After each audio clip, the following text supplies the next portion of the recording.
Okay, and go live. So we're waiting for YouTube to catch up. It's going live now. There we are. So, hey, good morning, or good afternoon, or good night, depending on where in the world you are. And we know we have a viewer audience that is actually spread out all over the world. Thank you so very much for watching to Digital Classroom. My favorite show, your favorite show, our favorite show, right? Today, it's about small flash, speed lights, and whatnot more. You can do so much with those little speed lights, but most people don't use them to the max.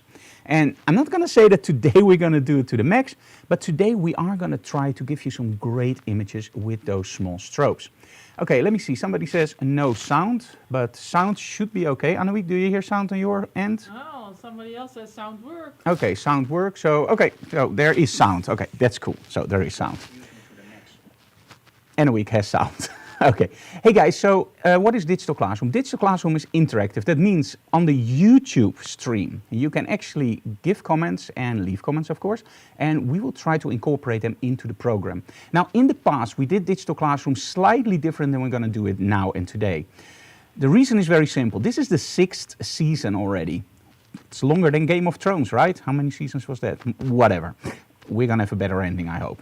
So, anyway, in the past, we always did like these episodes where I learned you some stuff, but literally aimed at learning. So this is the strobe, this is how it works. But after 6 years, we want to do it slightly differently. And I hear a lot of you guys struggling with creativity, creating something, making something that is different. So the next episodes, and we actually started it already with the previous one, is we're going to create images. We're not going to explain everything like basics.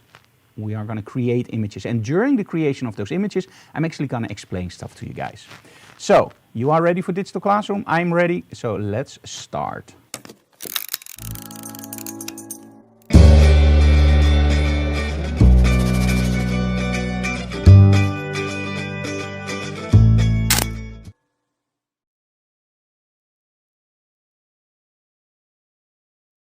Die zal weer thuis gaan. Oh, die moet ik zo wel even hebben. Okay, we are back. So today, speed lights, small flash, flash benders, and whatnot more. We're gonna have a lot of fun. We also have one of our new models here, Rebecca, and this is the first time ever she's gonna do a live stream. Are you nervous, Rebecca? Hello.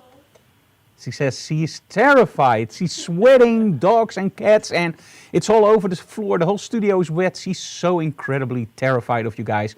So give her a warm welcome when we start shooting this, right? Okay, let's start off with a little bit of a maintenance.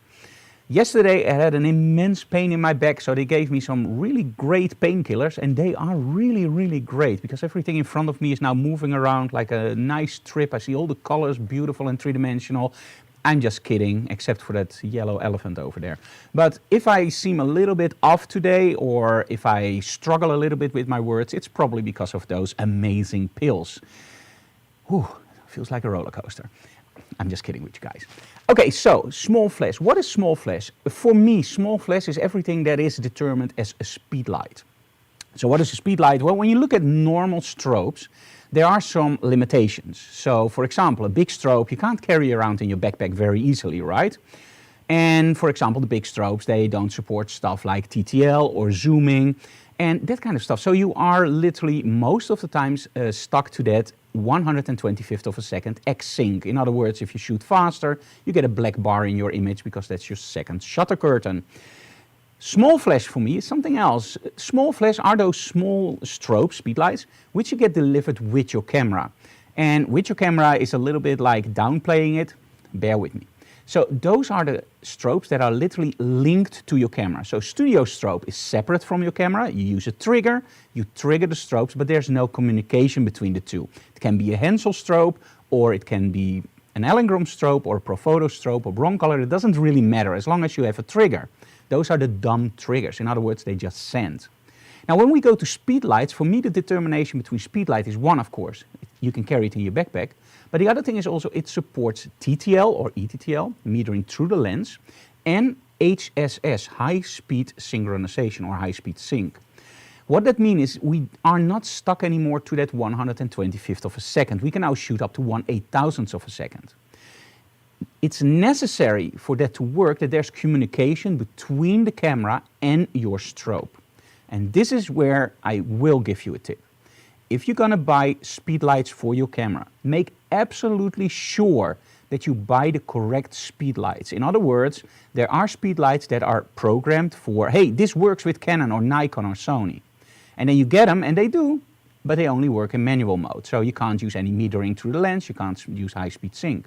There are also strobes that are labeled like, hey, these are only for Canon. Whatever. It works as long as you shoot Canon, but what if you want to try and experiment something with your friend's camera, and that's a Sony or a Nikon or whatever? This is where it's getting really important to plan ahead. Are you a real Sony, Canon or Nikon fan? Yes. Okay, then just buy strobes aimed for that brand, get a nice radio trigger for that brand, and you're done. However, if you are like, hey, I really like what Sony is doing, but maybe it's not ready yet to switch to Sony, or hey, I really like what Canon is doing, but I'm still shooting Nikon, I have my lenses, maybe. And at that point you are buying small strobes or speed lights, make sure that you buy a brand that is multi-brand. Now, the brand that we chose eventually is actually Nissin. And Nissin in the Netherlands isn't that famous yet. We are working on it. And it's a great strobe because Nissin actually started from the bottom. They created a system that literally works on all systems. It's not like an adjustment for Sony, an adjustment, no. They really have a system that is multifunctional. So you only need one strobe, or two or three of course, but you need one main master strobe. And that one is universal. The only thing where the changes are is actually the triggers. So I'm using a Sony trigger because the hot shoe of Sony is different from Canon and Nikon and Fuji. And the only thing you change when you go to Nikon or Canon is actually the trigger. So during workshops, for example, we use the same strobes, we only give the students a different trigger. And because they use an air system, which is awesome, switching over different strobes is, different triggers is very, very simple. You just pair them like you normally pair a USB device, Bluetooth device. So it's very, very easy. Okay, so what are we going to do today? First of all, on YouTube, you can leave all your comments and maybe I can incorporate them in the shoot.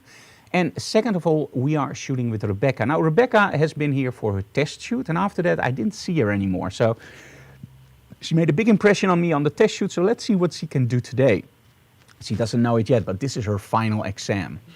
Just to make her a little bit more nervous, all right? But she's fine. Okay, so what are we using to shoot? Let me switch over to picture-in-picture so you guys can see. Isn't this a beautiful Frank Dorov image? Yeah. It's one of the best images I ever took. I'm thinking I'm going to upload this to SmugMug. What do you think? Light in dark? And Enrique's looking at me and going like, those pills really work, Frank. Awesome. Okay, so anyway. So we're shooting into Lightroom. And the first thing that you may notice is underneath. Oh my, what is this? Oh wow. No, you're kidding me. I'm shooting a Sony into Lightroom. Yeah, I know. If you've watched this classroom before, you already know. We're using a plugin, but we get so many questions about it, so I'm explaining it every time faster. We have a special plugin from Smart Shooter 4. Now, Smart Shooter 4 is under the label of Tether Tools. So if you know Tether Tools, you know Enrique is actually Mrs. Tether Tools in the Netherlands. She does everything with Tether Tools, and Smart Shooter can be ordered via Tether Tools or via us, of course. Now, Smart Shooter itself is a great program aimed at tethering. But the cool thing is, if you have a Sony camera, you are not allowed to shoot tethered into Lightroom. Not allowed, it doesn't work, right? They have a small plugin which you install into Lightroom. It goes automatically and then you can tether into Lightroom. But there's something else. I'm also not shooting by cable, I'm actually shooting wireless. Now you might wonder during the shoot, hey Frank, those images come in really, really fast for 60 megapixel RAW files. Yeah, it's a miracle device, it really works great. It's only like a 10 million euro. No, I'm just kidding. What I've set up my camera to do is all the RAW files are stored on the card, and actually to the computer they send 2 megapixel JPEG files. Over the cable, it's actually slower than those 2 megapixel images over the air, which makes sense, right? They're really, really small and highly compressed. However, for seeing the results, it doesn't really matter. It works, right? 2 megapixels is more than enough because I only want to see if my focus is right, if my lighting is right, and if my model looks right. Right? So, no worries. That's why the image is coming so fast and you don't see a cable. And I'm using the Case Air system from Tether Tools. Oh, not the Case Air. The Air Direct from Tether Tools. I'm so very sorry. I'm just doing a mic drop. I'm so sorry. Oh, new mic, please. Anyway, so are you ready for the first set? What's wrong, Annemiek? No, I'm not ready, but it's okay. What's wrong? Nice. Nothing? Nothing. Why are you smiling? You're so funny. Oh, yeah. Wait until the cameras stop and let's see if they say that again. Okay, so I'm picture in picture. Let me switch over to our great model. And then you can see the setup a little bit. So we're using several small strobes. In this case, I'm going to use only one to start out with. And after that, I'm going to switch over, of course. Okay, so let's take this one out of the picture for now. Hello, Rebecca. How are you? I'm great. I'm great. Cool. Me too. I'm also large. Yeah. Big guy. I'm just kidding with you. Okay. Let me try something. So, first things first. Now, when you are shooting with small strobes or speed lights, one of the things that a lot of people will tell you, it's a great system because you have something called ETTL. Okay, let's try that. Let's first... Yeah, it works. Okay, that's awesome. Let's go for A and let's go for ETTL. Awesome. So now when I shoot, it meters through the lens and it will give me the perfect exposure. Of course, I'm on manual mode, ISO 200, and let's say I'm on 5.0. So let's see how it works. Great. Okay. There we go.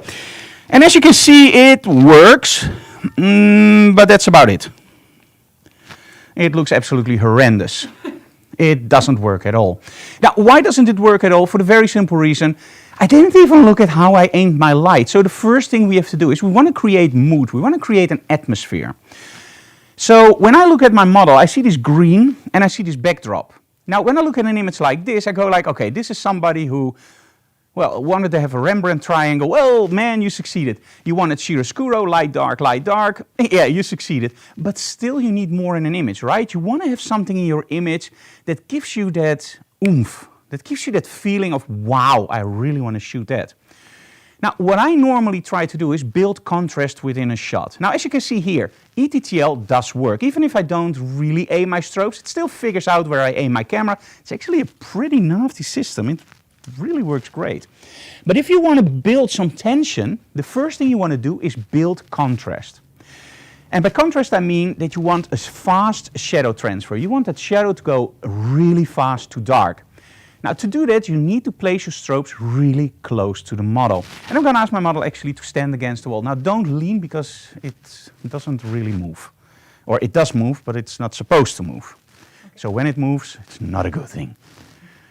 Okay, let's aim it a little bit at our model. This is why I love boom stands. They go boom. Yeah.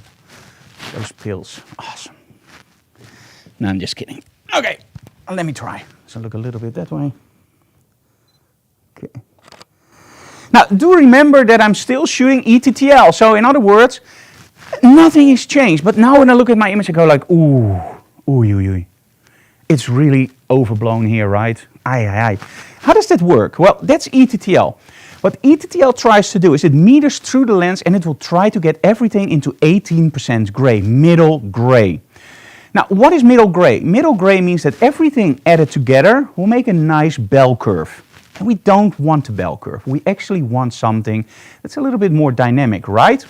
So in this case, I have more blacks in my image than whites. So what it will do is it will try to raise the shadows up.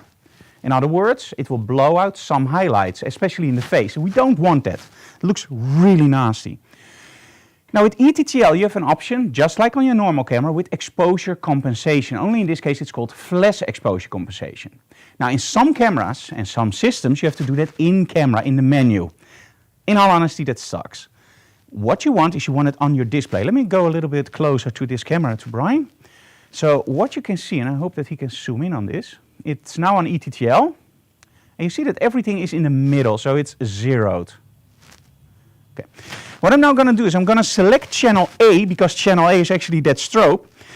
I'm going to look at my screen, and I'm going to go like, yeah, let's try -1. Always make this look a little bit interesting for your customer. You go like, yeah, let's try -1. It's like a little bit of fairy dust. Ah, that looks better. Yeah. But is this the way that you want to do your whole photo shoot? Because this is actually a little bit too dark. So let's go up again. Okay, let's go for A. Okay, let's try that again. Awesome. What are you doing with your I eyes? don't know. Oh. It sucks, small strobes, right? Yeah, I know. There's this little pre-flash and everybody just closes their eyes. Now, if you have a problem with a model that closes their eyes, there's a really simple trick. Okay, I'm going to shoot on 3. Are you ready? 1. Oh, no, you did it. That's awesome. I'm trying to fool her. Ah, there we go. We got her. Yes. Okay, anyway, big smile. This isn't, of course, the way that you want to shoot, right? You want to make sure that everything fits nicely together. So there's also another way of shooting. Let's switch that over. So I'm not going to do ETTL anymore. ETTL, you know, it works, but it works. Let's go for mode, and let's go for manual mode. Ooh, that's awesome. So let's turn this one off. Okay. I only want channel A in there. Great. And channel D. Okay. Now I have to set up it a little bit on my system. And there we go. So now only channel A is left. Now channel A is now on half power. So when I'm shooting it, the strobe is on half power. However, I can just slightly turn it down to 100. Let me rephrase this. 1/265th of the power. And of course on full power. So let's first start by taking this off. The trigger, and let's grab a light meter, because you know where this is going, right? We're going to meter the light. Okay. And this is also why you could use a second trigger, for example, to trigger your light meter. Okay, ISO 200 I'm shooting on today, 125th, that's great. Okay, let's set up the light the way that I want it. So much closer to our model and to the wall. Can you stand a little bit here? Perfect. Okay, you know what I'm going to do now. Okay. Now, as mentioned before, it's on the lowest setting. This is really low, so let's go up. Awesome. 1.03. Okay, and let's go up more. There we go. 2.0. Let's go all the way up. Because I'm using a strip light, it eats light. Let me try this side. I'm sorry, girl. 5.68, we're almost there. Okay, let's do 2 down. Okay, that should be around 5.6. Let me explain this. Oops. Okay, so it's close to 5.6. Now with studio strobes, I can nail it pretty much on 1/10 of an f-stop directly. Now with small strobes, I can't do this. For the very simple reason, my normal strobes, the Hensel's, but also Profoto, Elinchrom, all those brands, you can set up in 1/10 of an f-stop. With speed lights, you can't. Now, a lot of people say, hey, this is normal. It's in 1/3 increments. In other words, it's the same as on your camera. You go from 7.1 to f8 to 9 to 10 to 11. In my opinion, it's nice that it mimics that, but then you also have to change your distance. So I would prefer a system where you can actually set it up in 1/10. But I totally agree that for consumers, it's way easier to just mimic exactly the same as your camera. So this is why I'm now maybe 1/10 of an f-stop off. Is that important? No. So why bother? But I did want to explain it. Okay, let me try. 5.6. Okay. Now let me see what happens. Now as you can see, the exposure is right, but the placement isn't right. So what's going on? Why does this happen? You saw me metering a little bit behind the model. That was intentional. So what is happening? One of the things that you will find with speed lights is that you don't have a modeling light. Yep, that's what's happening now. When I look at my normal strobes, there's always this modeling light. So you can aim it at your model, you can tell your model, can you look straight through the grid? Yes, you're in the center. With speed lights, we don't have this. However, there's a nice little solution in the Nissin strobes, and that's called modeling light. I just turn it on, and now, and there are more strobes that have this option, but not a lot. I have to look at their eyes to make sure that it's right. Turn off the modeling light, and now it should be better. And there we go. Awesome. Now, this looks way better. I'm now finally at a point where I go like, yeah, I really like this shot. We're almost there. But the atmosphere is there, the mood is there. I really like the shot, I like the shadows, I like the way that she looks. But I always want to add a little bit of atmosphere. Now, of course, you know, lens flares. We're not going to do lens flare today, maybe we probably will. But let's just add a little bit of a side light. Now, when you are using normal strobes, you could, for example, use a strip light. Now, as you can see here, I'm using flash benders. And in this case, one of the flash benders is actually set up as a strip light. That's my main light on the model. Let's see how far it can go down. So let's see how far when I zoom out. Oh, nice. Gives me a nice proper image of the model. Yes, that's awesome. It's a little bit dark on the bottom, but let's work on that. So we're going to add a second strobe, channel B. Now, always make sure that you set them in proper channels, so you know where channel A and channel B. So we have these yellow stickers here, and I could say we always do that, but that's a lie. We just did it. Normally we have colors.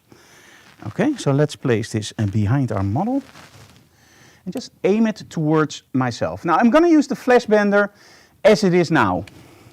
Let's place it a little bit closer to the model. Okay, there we go. Okay. This is totally standard. Now, at first, the image you see now, let's call up channel B. Now channel B is way more powerful because I'm not using a strip. So let's put channel B on. I'm not using the strip light and the grid indeed. Let's use channel B on 132. Okay, let's see what happens. Nice. So you get a nice little light from the side, which I really like in this case. Well, maybe a little bit more. So let's go for B again.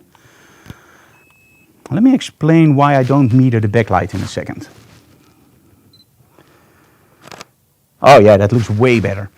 So why don't I meter the backlight? For me, the backlighting is a little bit like cooking. All right? The main light, that's the one on the front. The strip light, that's the one I meter. I want to make sure that her face looks absolutely perfectly exposed. However, that backlighting, sometimes when you have a model with dark hair, you want a little bit more. If you have a model with fair hair, you want a little bit less. And sometimes you just want more effects. Like in this case, I like it, but not really. Because it also takes away a little bit of the atmosphere by blowing out more on the backdrop. So let me change that very quickly. And this is what I love about the flash benders. When you look at the flash bender, you can see that it's like a flat surface. Brian, can you zoom in, or Emmeloord? No, I Okay. So it's a flat surface. However, the cool thing is, I can literally make the light go wherever I want. So if I don't want too much on the backdrop, I can literally just fold it like this. And because I'm folding it, I can now also get away by lowering it a little bit. No, it doesn't want to go lower. Okay. It doesn't want to go lower. And then it wins. I'm not going to fight it. I'm just going to fire it. Okay, there we go. So now the backdrop looks way cleaner. And you don't have that light spill there.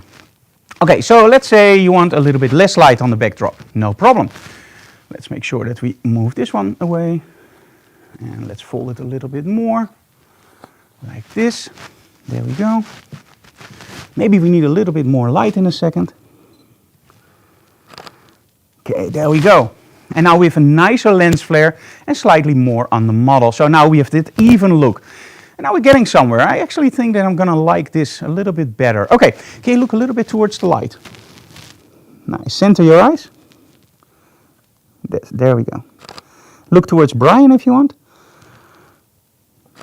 Don't smile. Be angry. Or that's it. Love it. Okay, now I did some 3/4 shots for the very simple reason I know that she did her best for that outfit. So at least I want to give her one shot with that whole outfit. Personally, I think this is more like a portrait. So what I'm going to do is now I'm going to make my own shots. I'm going to go really close. Okay, look towards here with your eyes. There we go. Nice. Chin down just a little bit. Awesome. So this is more my atmospheric look. The look that I really like for this shot. However, the backdrop, it's a little bit light, right? Okay, so let's add a little bit more contrast on the backdrop. So I'm going to add this towards the backdrop. And I'm actually going to aim it away. I hate it to look people in the eyes, but I really have to do it now. There we go. Okay. There we go. Now it's more like that milky look. I'm getting a little bit more lens flare, but also the backdrop is just a tiny bit darker. I think the balance now is better. Okay, what you can also do, of course, when you shoot portraits is make it even closer to the model. So I'm not going to remeter. I'm just going to place it closer, aim it away. There we go. And I'm just going to guesstimate it. So I'm going to do, it's almost twice as close. Let's go down pretty far. Okay. Chin up just a little bit. There we go. Awesome. Chin up just a little bit more. Nice. I really want that catch light in her eyes. As you can see here, it's not. And by constantly letting her look up just a little bit more, at one point you can see that the eye gets a little bit more round, a little bit more catch light. Let's do a little bit more up. There we go. Keep it that way. This is perfect. Wow. Love it, Rebecca. This is awesome. And you're not blinking anymore. Yes. Don't make her laugh. Oh, wow. Look at this. This is really stunning. Okay, now, of course, I'm shooting for eyes perspective. I can also go lower, getting a totally different look, more majestic. But, of course, we want something more. We want something that's a little bit more challenging, right? We want to show people that we are really in control of our lighting. We want to show people that, well, we understand, right? Or we just want to give a little bit more mood. In my case, I just want to give a little bit more mood. So I want to get that second light a little bit more in. There we go. Just look a little bit more that way. I can create more flat lighting now because I'm shooting under an angle with the light. Chin up. Chin up, up, up, up, up. There we go. Nice. Look all the way up if you want. There we go. That's awesome. Keep it that way. Really nice. Eyes towards the ceiling a little bit. There we go. Love it. That final one. That's the one. With the final one, we also have the catch lights in there. Look at that. Wow. That's what I mean. That's one of those shots where you go like, wow, I love it. For me. Okay, let's see what would happen if we change that backlighting to full blast. I just love that. So go for B, full blast. And those Nissan strobes are really powerful. So what I'm going to do is I'm going to place this a little bit more forward. So I'm not going to hit my model with everything, but I'm going to hit the lens with everything it's got. So let's zoom in. Chin all the way up. There we go. Oh, this is way too much.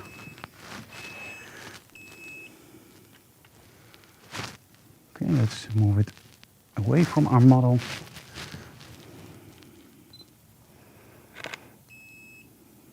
Yeah, I don't like this look. I think this is too intense. So let's tone that down. What's the green? That's lens flare. Green? Yep. It's sort of chromatic aberration where it falls down. There we go. This is better. There we go. So I can always choose between this one or the previous one. With the previous one we had a little bit more black on our side. Here it's a little bit more open. So let's open up that side a little bit more. And this is so powerful. Every time when I do this on trade shows, people go like, I really want that flash bender. It's just an amazing device. Okay, chin all the way up. Really nice. And it's named the Frank Dorel Flash Bender. Yeah, Enneweek is now advertising the Frank Dorel flash bender, which this is actually. Okay, let's do it a little bit more here. As you can see, I'm slowly turning and twisting my light. It's always finding the way that you really like. And because we don't have modeling lights at the moment due to recording this, there we go. This is much better. So this is a little bit more, you still see this part, I don't know how it's called in English, cheekbones or whatever. Let's give a little bit more light on her head by twisting this one in and creating a sort of a loop.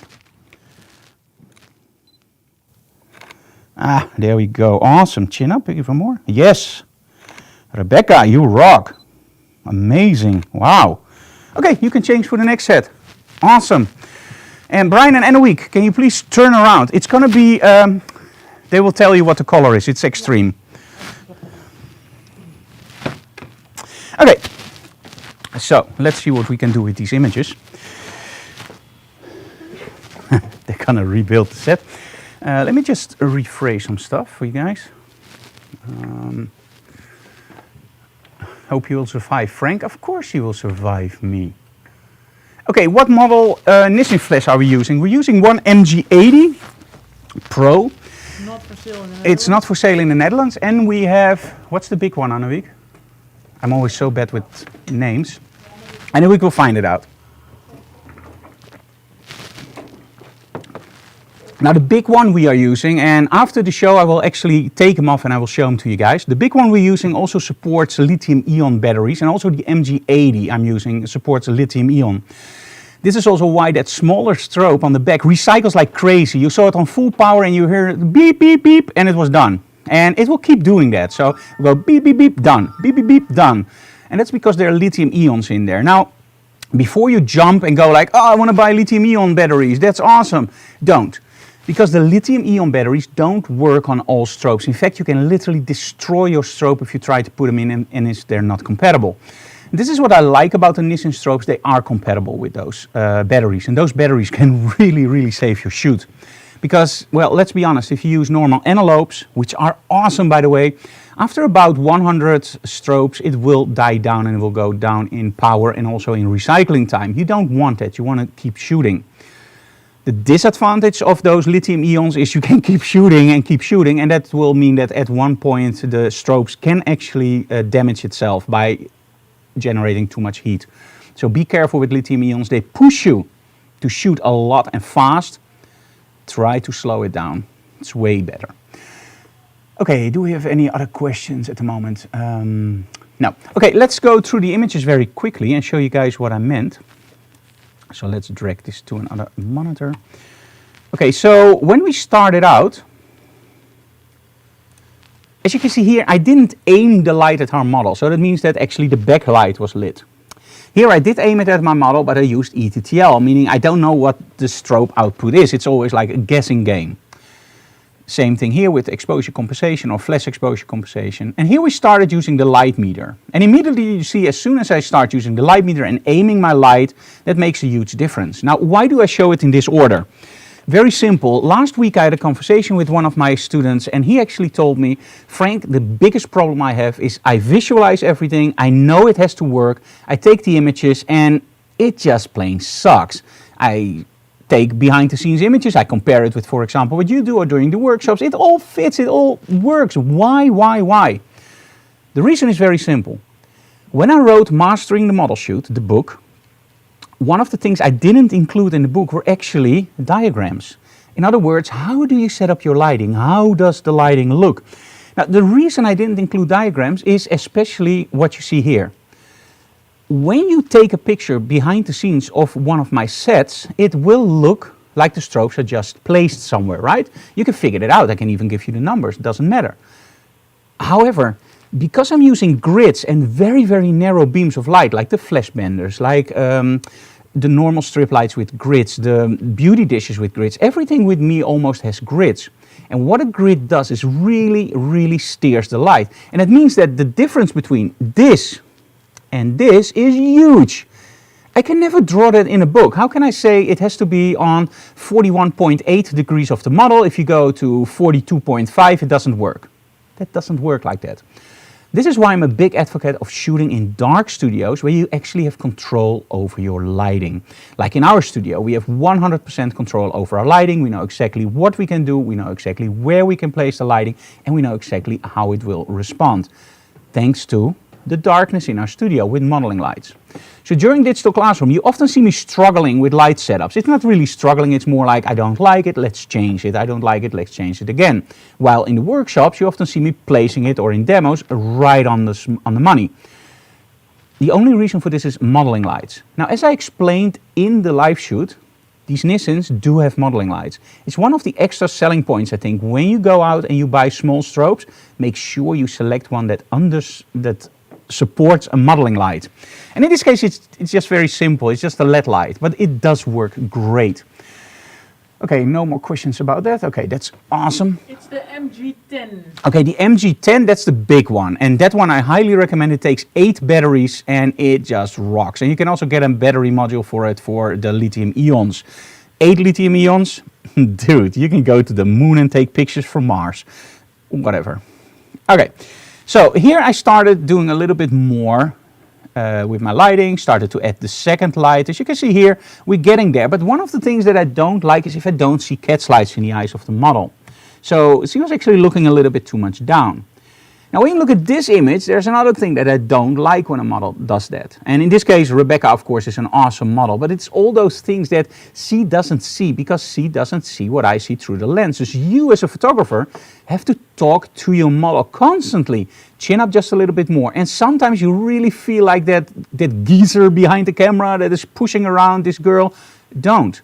It's in her interest that she gets great images. And how often did it work for you? Let me just ask you. Let's shut down the cameras so we don't... it's just you and me now.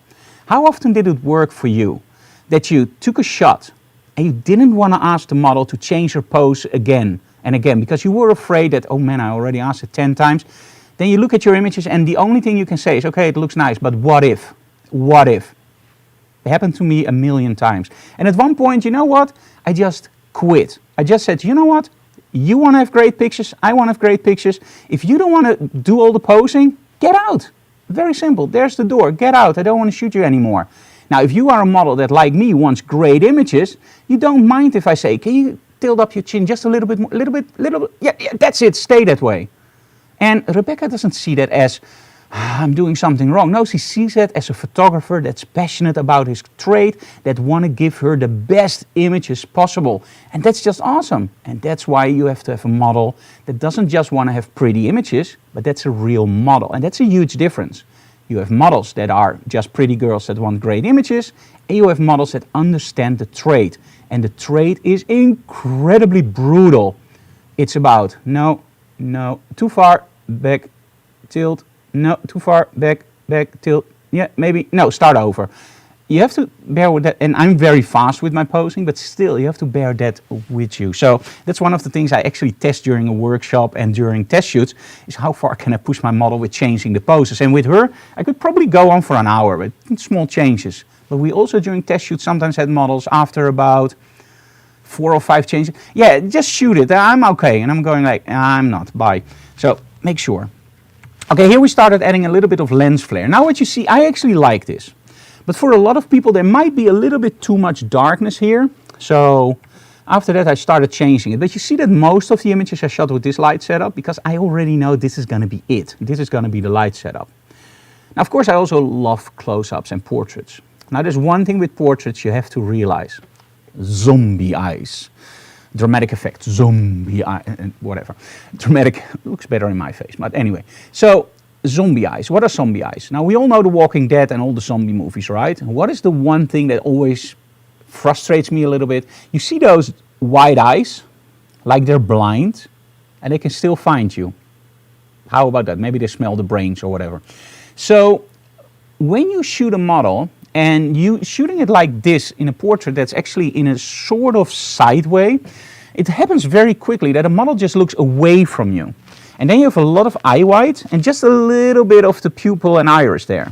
That looks terrible. It literally looks, if you see it for the first time, you don't even notice it. When you see it for the second time and somebody points it out, you can't unsee it. It's literally something you can't unsee. It's that huge zombie eyes. So what I always tell my model is, focus on the tip of your nose. So look straight ahead.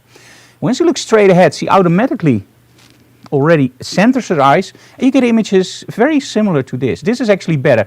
And there's a huge difference, but it's only small. Look at this. When you look at this image, it looks like she's looking away a little bit. Now look at the next one. Very, very subtle. But you see the difference? This one is a little bit, and now she tilts her head just a little bit more forward. Eyes are a little bit more to the center, and there we have it. This is what I mean. Don't stop at this image. If you know you can do better, push through. And maybe also try some other stuff. Like for example, if I know I got my shot, this is it.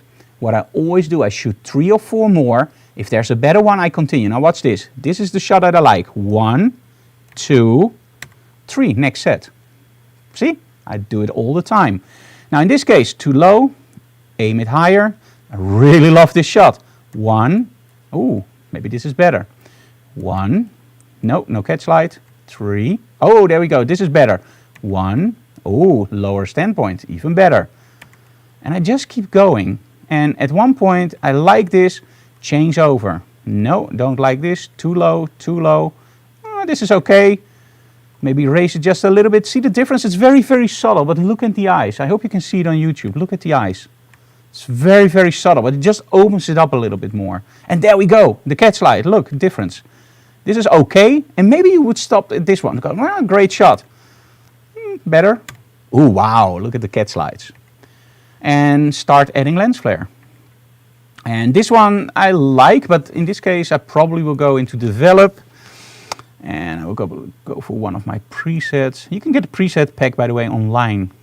I believe we charge 10 euros or something for a whole preset pack, and there's a boatload of presets in there. Let me see, I think I will probably go for something a little bit vintage. And what I love about Lightroom is if I like this, I can still, and this is of course the JPEG, so it's not a RAW file. With RAW file I can push way more. Okay, there we go. And we see it before. Oops, sorry. Yeah, that doesn't work. Anyway, doesn't matter. So anyway, let's do a settings reset. There we go. So using a preset, and that's all. Okay, let's continue. Here I took away a little bit of the lens flare, but making the shadow a little bit more open. Same here, just experimenting. This I don't like. And the reason I don't like this, one side, this side is perfect, this side is way too light. And this is something that you also have to take care in your images. You want balance. Now, one of the things that I see a lot of times when I do portfolio reviews is that there is no balance. One side of the face is dark, one side of the face is light. That's normal, right? But do it the right way around. In this case, I switched them. So the side that is perfectly lit, on your side it's the left one, so this part, that's correctly lit. The other part is actually too bright. So that means that now the viewer is a little bit confused, like, okay, which side do I have to look? Do I have to look at that? No. As soon as you bring that balance back, there we go. Everything falls into place again. But you see there's a little bit less darkness here. So it just depends on what you like. I still wanted shadow in here on her jawbone, collar, you know what I mean, jukbeenderen. That's Dutch. Okay, so that's it. That's not it, by the way. We're going to continue for our next set. I'm going to take a little bit of a break to set everything up, and then we are back with a very, very weird backdrop. So join me in a few minutes.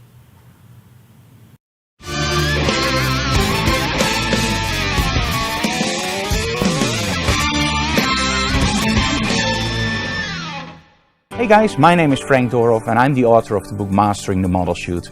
Now, you guys really like the book because we're getting a lot of rave reviews on Amazon and every other online store. So that actually triggered us to make a video series about the book. Now, in the first video, I will tell you everything about the light meter.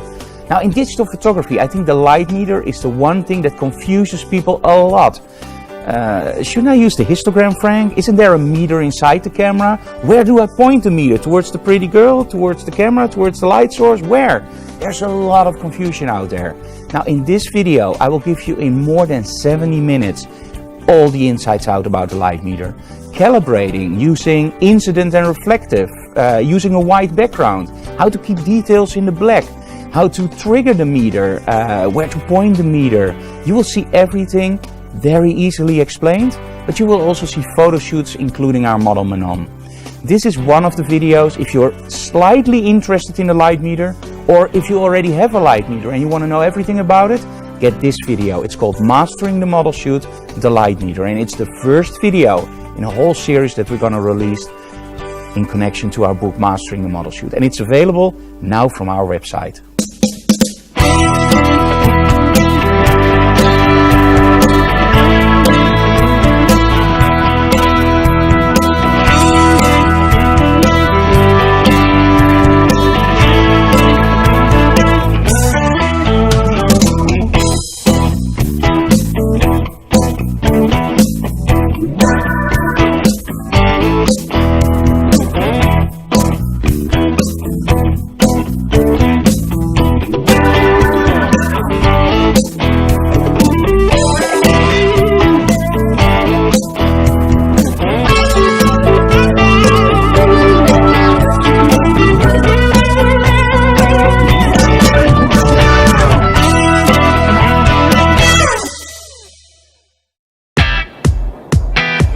guys, welcome in the Netherlands, Amsterdam. This is my home country and my name is Frank Dorhoff.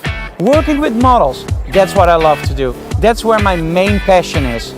Working with models gives you the option to create something amazing. I try to really dig in deeper. And to dig in deeper, you have to make sure that your model is at ease. How do you pose your model? How do you style your model? How do you make sure that your image really tells that story?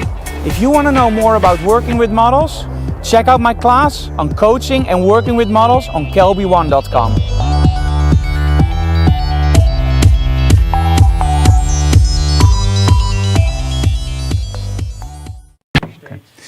Okay, we are back. Okay, next setup. We choose something different, and I want to show you something that you can do with a speedlight that I absolutely love, and I would wish that this was in a normal strobe. Now, do remember what I'm going to show you. There is a brand that actually has this support, but it's different. It's not that huge of a difference. So I'm going to show you that now, and this one will blow your mind. It's going to be amazing, unless you, of course, know the trick and you go like, yeah, Frank, we already knew that, but let's act like you never saw this before, and behind your computer I want all you guys to go like, oh, that's amazing. So let's try that for now. Okay, so we have a really cool setup. Anouk, can you take over again? Awesome. So we have a really cool setup. The first thing I'm going to do is I'm going to disconnect this strobe. So I'm going to turn this one off. Awesome. And let's use this one now. Okay. Now, some of you guys ask me like, hey Frank, what strobes are you using? This is the Nissin, or however you pronounce it. And what I'm going to do is I'm going to actually ask my model to stand against the backdrop. Now, in this case, I'm still on channel B. And let me just try something very quickly. I'm not going to meter this, just wing it. So, channel A. Let's turn channel A off for now. Awesome. And let's turn channel B on. It's now on 1/16. Okay, let's just try it. Okay. Ooh, are you ready for this? Oh, this is going to be awesome. Okay, so as you can see here, it looks absolutely great. Yeah, not really. Yeah, well, Okay, let's try some stuff. Okay, let's figure something out. Let's a little bit more power. Ah, there we go. Looks awesome. Yeah, great. Wow. Wow, awesome. But this is not really something where you go like, wow, this is a really cool shot. It is. You can do a lot of cool stuff with this. It looks a little bit like a ring flash, right? But there's something that I really like about speedlights, and that's the zoom function. Now watch this. So you've seen this one. Now I'm going to go for zoom. I'm going to go for B. And let's go all the way to 200. Sounds fun. Ah, there we go. Now what happens? And this is really cool to see. First of all, you see that I'm getting a vignette. Second of all, you see that I'm totally overblowing my image. This is supposed to happen. Now what happens in the strobe? In the strobe, it actually zooms. And when something zooms, it also focuses the power. So that means that when it focuses the power on the model, you get more light output, right? So what I have to do is, of course, go all the way down in power again. Aim it a little bit more at her body there. And there we go. Much better. Cool. Okay, looks better, but it's a little bit uneven, right? It doesn't really look the way that you want. Maybe you want it a little bit less. Cool. Go back to zoom. And this was 200. That's, of course, way too much. So let's just go for, let's say, 85. I think that looks way better. Oh, yeah, I really like this. Okay. Now, as mentioned before, I'm not going to do a digital classroom as how it works. I just want to do a digital classroom where we show you guys cool shots. So let's work with this principle. And the cool thing is I'm not using anything on my strobes at the moment. It's just a bare strobe, so no modifiers. Okay, let's place this really close to the side. There we go. Aim it towards our model. There we go. Maybe a little bit. There we go. Okay, go up. Let's see. And in this case, I want to use my boom. What's wrong, Anouk? It's outside the frame. Oh, am I out of the frame? Well, In again. oh, cool. That's the job of the camera operators, not mine. Okay. I love boom stands.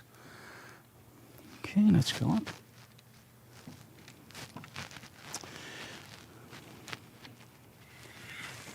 And aim it at our model. There we go. Okay, so now what I'm doing is I'm actually aiming my model from an angle. I'm aiming my light from an angle to the model. It's pretty far away, so let's see what we can do with this. Are you laughing at me? Or? Okay, there we go. Nice. Now, Michael Jackson, anybody? Dancing in the Moonlight? Yes? You didn't expect that one, right? Do you like it? I do. This is the response you want from your model.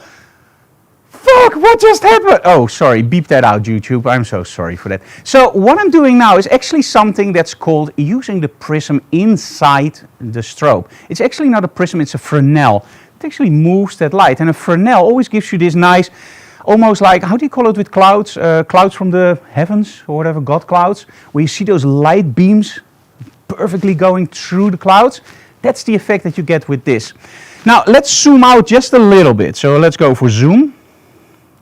And let's just go for B. Let's go for 35. I'm just figuring something out here. Oh, better. Now you get that nice Rembrandt triangle in there. Yes, really like this.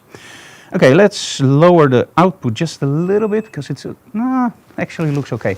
Look a little bit more up if you want. There we go. Center your eyes. Nice, love it. You rock, girl. Okay, let's see if we can make a nice portrait of this. Center your eyes. Yes. Okay, I think for a portrait it's a little bit too harsh, to be honest, if you go too close. But especially though, and you lose a little bit that atmosphere. So I think for this, you really need to step back and use the whole space. There we go. This looks absolutely stunning. Okay, but it's a little bit on the dark side for me. And I'm losing that, I'm losing that feeling. So let's go back for zoom and let's go back again to 100 or 85. In this case, let's try that again. Let's see if we get those lines back. Yeah, there we go. This is what I like. So this is too flat. Here we go. Here we have those lines back again. But it's too dark on the front. And now we are going to use a little bit of accent lighting. And that we can actually do with that other strobe. Remember, channel A.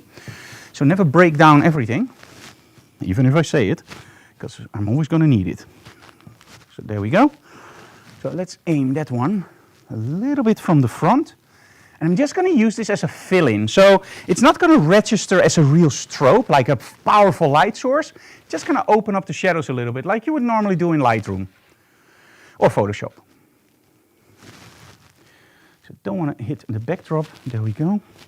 Okay. Turn on channel A again. Channel A, turn it on. 1/16. Okay, and we don't need any zoom on that one, okay? Same pose. Okay, I'm now opening up just a little bit. Let me see if that's enough. Ooh, I really like that. So let's on a, let me just see, let me just give it a little bit more, I think. Yeah.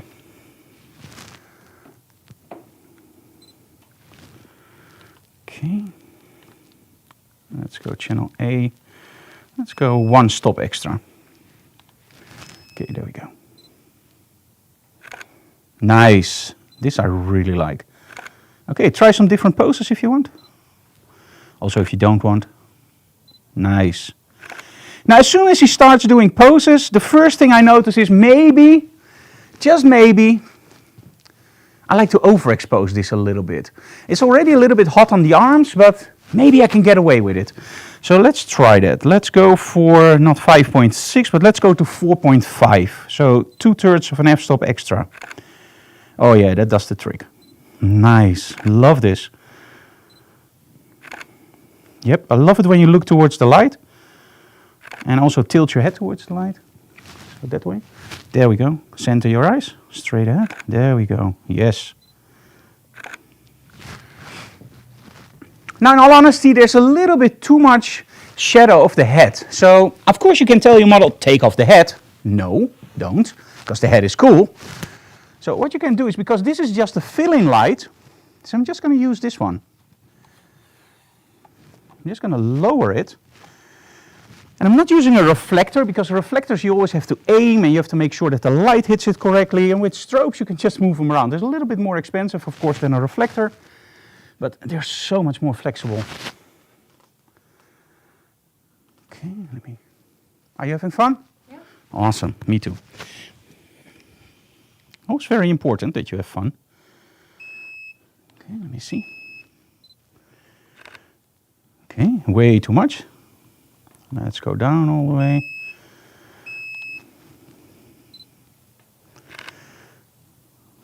I think this is much better. Yeah, there we go. Now we have the darkness back in again. Okay, some images from this side. Love it. Okay, try some different poses. A little bit more aggression. Or a little bit more bitchy, as we say. Yeah. You rock. Wow. It's almost abstract, and that's something that I like about this. It's not really a model shot, it's more like an abstract shot. Okay, can you cross your arms? And then, yeah, like that. And then look all the way up to the heavens. Nice, love this. Okay, let me see if we can create something that... Now, this takes the mystique out. You see the difference? A lot of people say, you always want to see the eyes of the model. No. Look down again. Not that you're not pretty, by the way. That's not the thing, but this just looks way more mysterious. Look at this, the next image coming in. Yeah, I love that. Okay, now let me try that same trick again from a very low angle. And let's see what happens. And there we go. Just by changing your angle, you are literally changing the whole mood of a shot. And you're getting something that's way more interesting. Maybe this could be an album cover of something for a DJ or whatever. Let's go back to the original setting, 5.6. There we go. Love it. Okay, final one. Okay, one more set. Thank you so very much. You are awesome. Okay, Annemiek, for the next set. Yeah. And can you mount a red gel on the one that's open now? Yeah. Okay, cool. Okay. Do you need the battery for the case, for the direct? I think I'm fine. One moment. Okay, guys, let's show a little bit of a video again before we set up everything. So, one moment, we'll be right back after these short messages.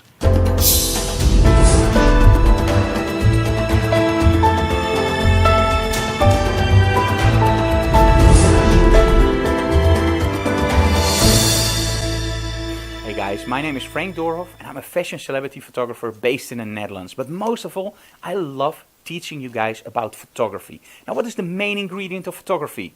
The model, of course, your camera, but most of all, lighting. Photography is painting with light, telling your story with light. And so light is the most important thing in photography. But still, 99% of the photographers let the lighting control them. While in essence, you as a photographer should be able to control the lighting. And that's why this video is created. It's a video about the essential lighting techniques. The lighting techniques that you should learn. How to create a white backdrop or how to create a black backdrop. How to make sure that there's still shadow in your lighting. But most of all, how about the essential lighting like Rembrandt, butterfly, feathering your light, making sure that your model is lit the correct way. In this video, we're going to do all those techniques and way more. Very simple tips about how to control your shadows. We talk about light meters. We talk about my favorite plugins. If you're a starting photographer, this is the video for you. This is where you learn everything you need to know about lighting. And after that, you can start telling your story with great lighting. If you're a professional, I'm sure there are a lot of tips in here that also help you. So enjoy our new instructional video, available now.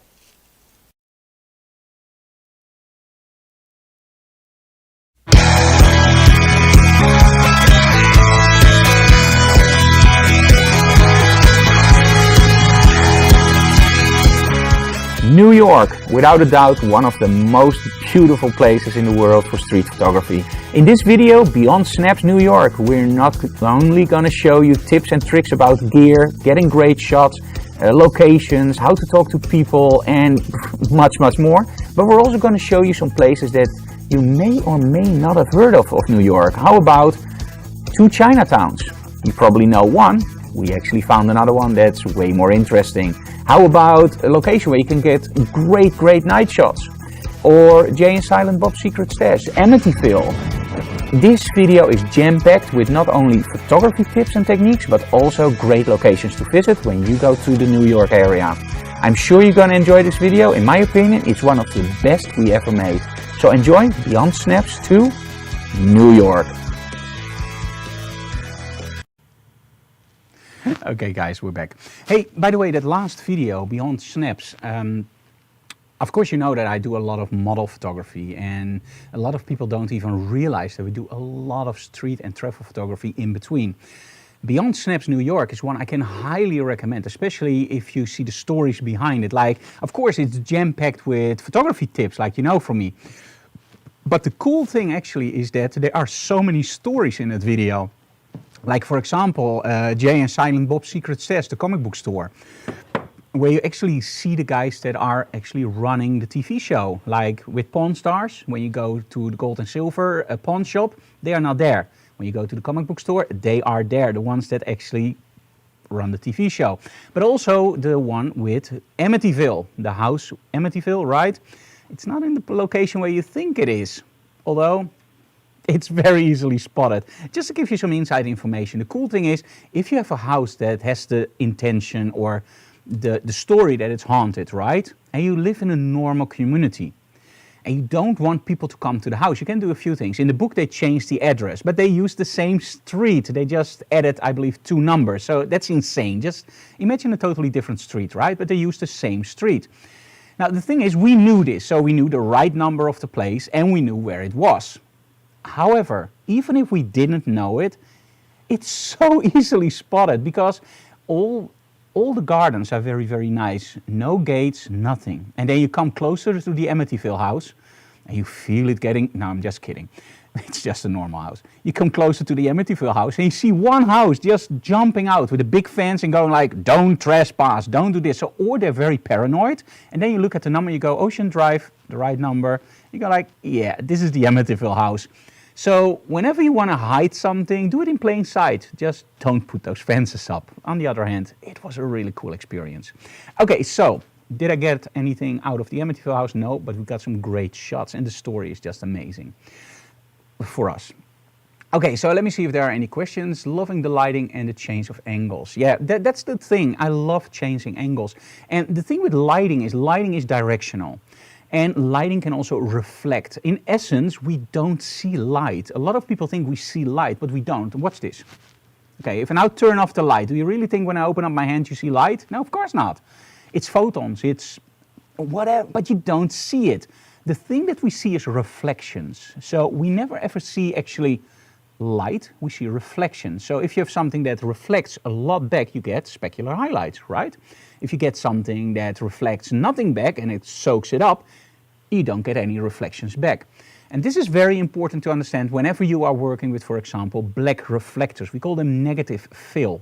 So when you have something that's a little bit too bright here, but you don't want to take it out completely, use a black reflector and it actually reflects black back. I have to say that slowly, otherwise it's a tongue twister for us. It reflects black back. Hey, that's awesome. So anyway, so that's the reflections. In that final setup, I actually used that technique by changing the angle of light and using the reflections inside that Fresnel. The more you zoom it, the more you get those beams. So when you try this out at home, don't be disappointed if you don't get that beams right away. But the more you zoom, and this is what I like about the Nissins. My previous strobes only could zoom up to 135 mil. These ones go all the way up to 200. It doesn't sound like a lot, but it saves you a lot of batteries when you are shooting, for example, with a 200 mil lens. But it also gives you way more creative control in the studio.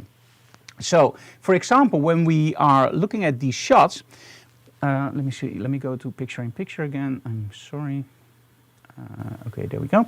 So when we look at these shots, you can actually see that we are in top. We have the lens flare, of course, but you can also see that little line of light here. And I absolutely love this.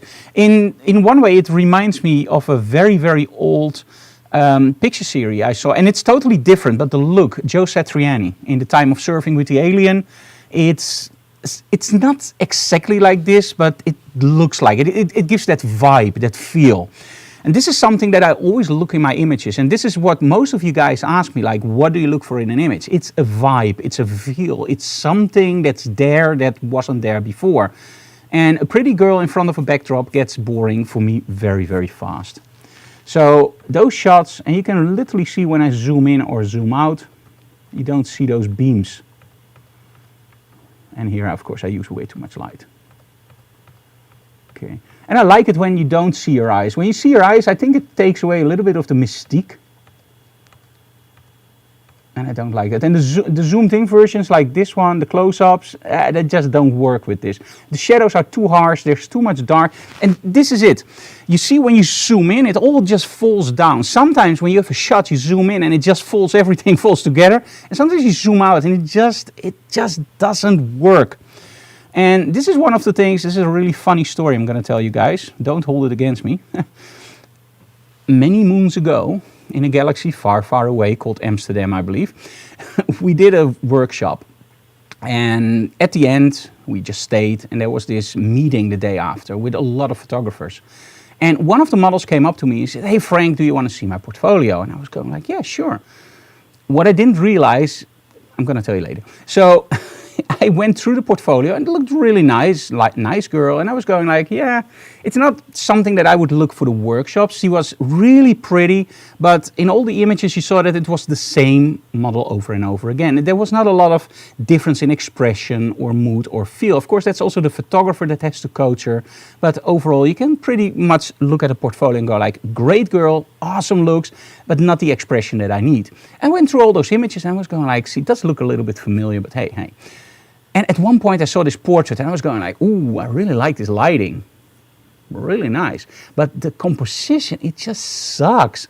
And the lighting doesn't make any sense. So in the face it looks great. But then when you look at the backdrop, it's horrible. And I look at the backdrop and I go like, familiar backdrop. Anyway, so I went through this whole portfolio and go like, yeah, it looks nice. There's only one image I would take out immediately.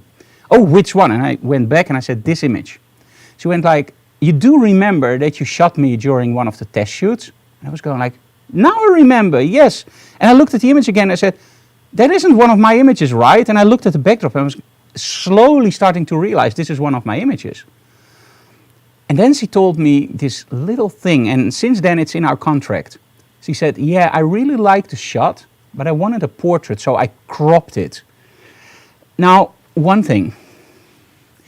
Never ever crop a photographer's image without asking. Don't. The reason for this is very, very simple. When I create an image, I look at a lot of stuff. I look at the space, I look at the lighting, the direction of the lighting, the expression of the model. I look at all that stuff and then I create a total image. Now when you look at, for example, an image like this, you can see that there's a vignette around a model. You can see that the model looks a certain way and a certain angle. So she looks to the left. Now why does she look to the left? Very, very simple. When you are brought up in the Western world, we read from top left to bottom right. We are very, very prone to also, when you read a book or a magazine, try it out, you always go to the right side of the pages. This is also why all the advertisements are actually on the left side. When you want to advertise on the right side, it's actually more expensive in most cases.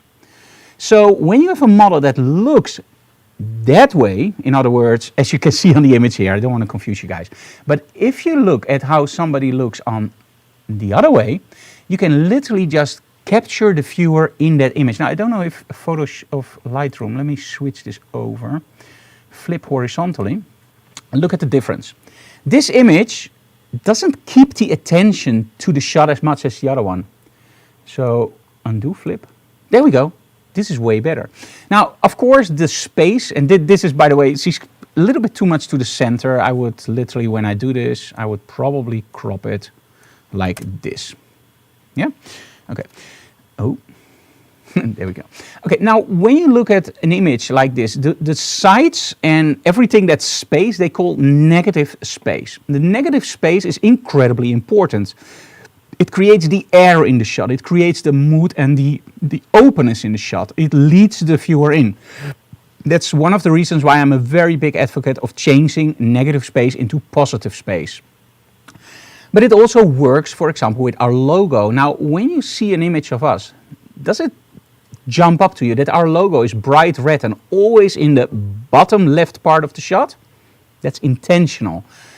When you look at a shot, we always try to focus our models, like here, to that side. So she's looking towards the side where you normally start looking, right? So that means that you are forced to look where she's looking. And if there's a bright logo underneath, you go to that logo. So you literally go like this, you see the model, you see the logo. You go up again, because that's how we trained. You see the logo, you see the model, you see the logo. Go up, you can't leave. Now, if you place the logo on the other side and you make the model look that way, you go like this, boom, and you're done. You don't even see the logo. It's not my opinion. This is literally something that has been discussed to death by psychiatrists and especially by people that play with your mind in advertising. And this is one of the things that I love to do. My education is actually also into advertising and that kind of stuff. So when you look online, there are many, many examples of this. Try to buy a book. What is the book in the Netherlands, Anne-Week? From that mind, it's called Mindfuck. Yeah, Is it also translated in English? I think so. Okay, there's a book called, and sorry for the expression, it's called Mindfuck. It's amazing, it's stunning. I actually talked to the writer and he said, I told him that I also wrote a book, nothing compared to his book. Victor Mitz. And he actually told us that there's one certain way to sell a book that's amazing. Just put a label on it, Book of the Week. And make sure it's a sticker, so it's not printed on, it's a sticker, Book of the Week. Everybody will buy that book easily compared to if the sticker is not there. But what kind of Book of the Week? You can stand in front of your bookcase and go like, this time this is Book of the Week. Or it can be from a big organization, Book of the Week. Which one has more value? It seems that for our mind, it doesn't make any sense, but it doesn't matter. If there's a Book of the Week, we just buy it. And this is some of the stuff that you can also use in your photography. Try to get all those marketing tricks into photography. I don't want to say that it will get you 90% more, but it will get you maybe 5 or 10% more edge over your competition just by knowing how we read, knowing where to place your logo, knowing where to place your access points. But also when you shoot for a magazine and you want to make a really good impression, ask your editor on which side is the text. Because if you have a model that looks towards the text, that reads very, very easily. If you have a model that looks away from the text, it doesn't read easily. Same with designing websites. If you have your faces over here and the text here, make sure that all the faces look towards the text. If they all look that way, it doesn't read nicely. So try to incorporate it all into your shots and use that positive space. That brings us to the next part. A lot of you guys have asked me, like, Frank, do you always shoot in horizontal? Well, yeah, most of the time. Now, when I look at my old portfolio, there were a lot of instances where I actually shot in portrait mode, right? Portrait mode. But somehow I always find that that negative space, positive space, didn't work for me. It's somehow always, we call it wringen. It just clashes with each other. And as soon as I turned that camera into landscape mode and I started placing my model out of the center to the side, I was like, this is it. This feels like home. This is awesome. It could also help that I love movies, and movies, of course, are also in that area. So this is one of the questions you get a lot, and I always forget to answer them. So by this, you now know the answer why I always, or most of the time, shoot in landscape mode. And sometimes I shoot in portrait mode, but that's because the image just screams for it. Okay, Jeff, thank you so very much. That is something that I absolutely, I'm going to make a screenshot of that one, I think. Thank you so very much. Now, in case you're wondering, like, why am I quiet at the moment? I hope I can read this up, otherwise you won't post it online. Jeff, how can one of the great fashion photographers of our time have only 26k subs? It's shocking. Wow, I'm not one of the best fashion photographers of our time, dude. I just try to do my best and entertain you guys and create some cool images in the way. Hey, I'm Dutch.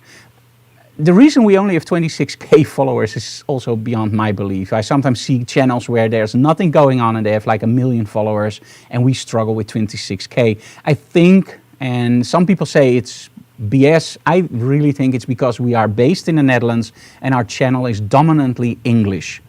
And we don't believe in, or I don't believe in clickbait. So you won't see images, or you don't see thumbnails from us like, this tip is gonna blow your mind, with an image like me going like, I can do it, but it's just not us. So I would rather have a video online like, hey, these are great devices. For example, we are having a video next week with devices that replace hotkeys. I'm gonna tell you a little bit about it later. And we can of course make a thumbnail like, this device will change your life forever. And I can do the presentation like that and create a lot of hype. I'm more the kind of person that just goes like, hey, do you want great gear to replace your hotkeys? This is it. A little bit more down to earth, because how many times did you click on a video and you go like, oh crap, it didn't expect, or you watch 15 minutes, the end will blow your mind, and the end just, I don't want to create those videos. I want to create great content. And I just hope that over time, we're in here for the long run, over time those viewers will actually add up. So thank you so very much for that remark. That really made my day. Thank you so very much. Okay, next setup, are you ready? For the best fashion photographer in the world? Sorry. Okay, let me change over. We have a really cool backdrop now. It's actually click pop backdrops that we had to place up to make sure that it's even. Let me see if we have a great camera shot of this. There we go. Okay, Anne-Louise, can you take over the camera again? Yes, of course. Oh, thank you.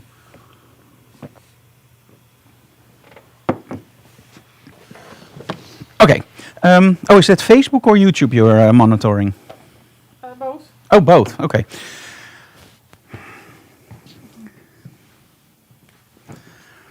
Still nervous? No, right? No. You are rocking it, girl. You are the best.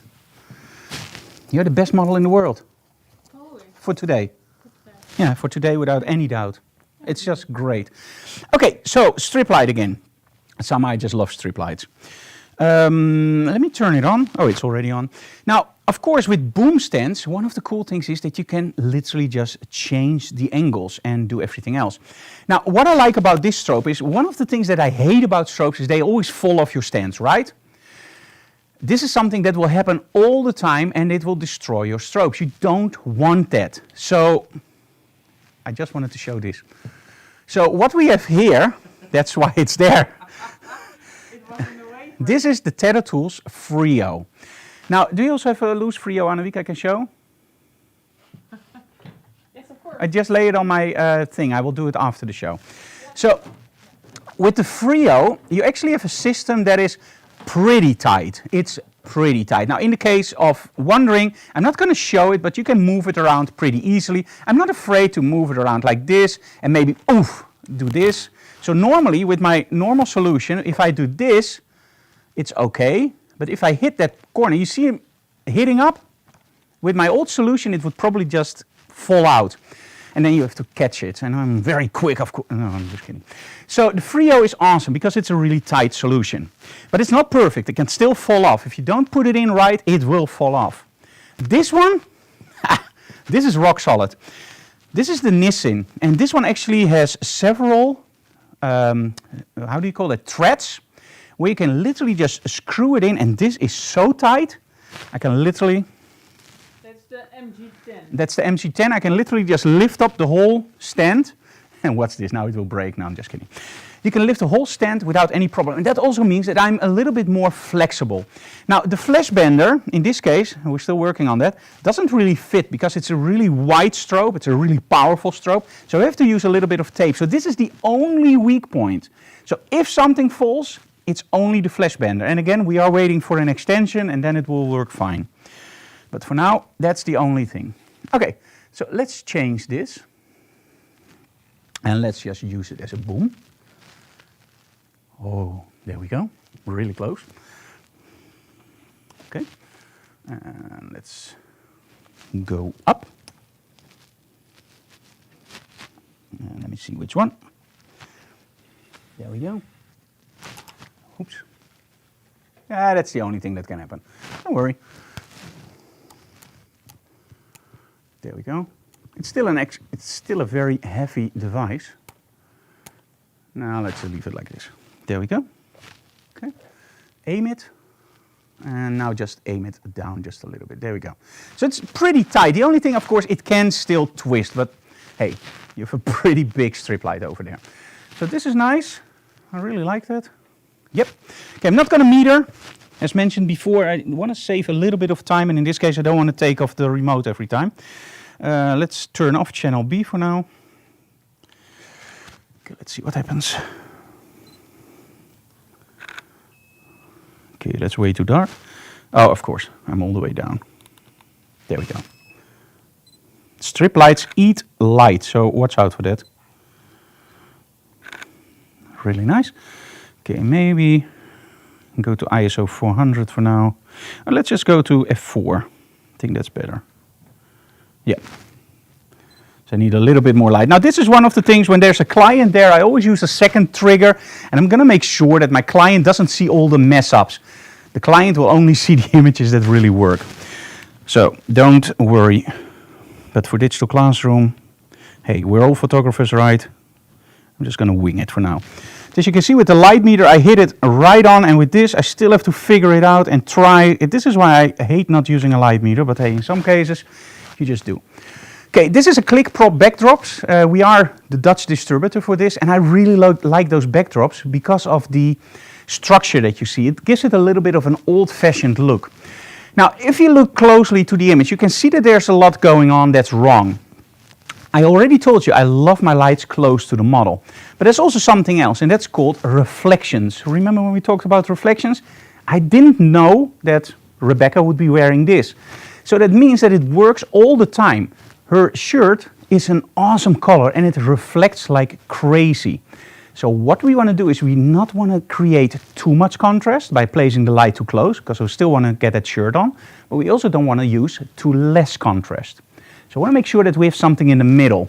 And by moving my strobe away and closer to the model, I also control contrast. Light that's really close to the model will give you really sharp shadows, really harsh edge transfer, so the difference between the shadows and the highlights will be really harsh and fast, and it will look very pleasing, but also very harsh. I like that. If you place your light really far away, you get really nasty shadows, long shadow transfers, and sometimes it looks nice. Most of the time it doesn't. You want that wraparound effect. But with these kinds of distances, it doesn't really matter because this is pretty close to the model. However, by changing the distance now, I have so much control. That's why I use the boom arm, because now I can, for example, just place it here and aim it slightly more on the backdrop. Can you move a little bit that way? That's enough. Perfect. So I didn't change a lot, just enough. And there we go. Again, I have to figure out a little bit the lighting, so, no, okay. Looks pretty okay, I think. Okay, let's do it from this side. Oh, really nice and close. I love the way that there's a vignette around her head and you still see the shirt. Yeah, really love this. Would crop it a little bit more from the top, because I think on the top you already know that she has a top of her head, but it's because there's so much light on the top, it takes it away a little bit. Look at the difference. This just draws you in a little bit more as a viewer, and in essence, what I would love to do is probably aim it down just a little bit more and create that vignette a little bit less harsh, a little bit more to the bottom. There we go, this is awesome. Now it's a more wraparound effect. I promised you guys lens flares. Let's give you some freaking lens flares. Oh, this one is going to be cool because we have a pink one, right, Anouk? How did you? It's red. Oh, it's red now? Yeah, it's red. Okay, cool. That's a shame, I love pink.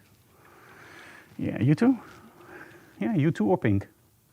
Pink. I like them both. You too and pink. You used to have pink hair.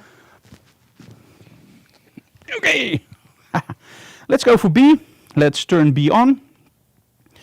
Okay, let's see how my zoom is. Because with zoom, I now want B to be on 24.